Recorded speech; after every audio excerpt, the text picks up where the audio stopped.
সাথী বন্ধুরা, আমাদের একটি দাবি, আমরা বিগত কয়েকটা মিটিং করছি, কাস্টম অফিস ঘেরা কর্মসূচি বলবেন জানায় সরকারকে আমাদের সহযোগিতা করবেন জন্য আহ্বান জানাই।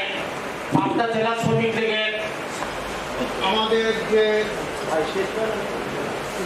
এবং যারা আসলে আমরা আজকে সাংবাদিক সম্মেলন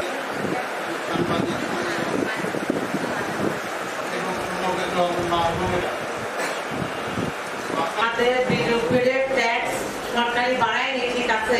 মহিলা শ্রমিক মা ও বোনেরা, ভাই ও বন্ধুরা আপনাদের মাঝে পেশ করে শোনাবেন এবং আমরা শ্রমিক মা ও বোনেরা, প্রিয় সাংবাদিক বৃন্দ, আসসালামু আলাইকুম।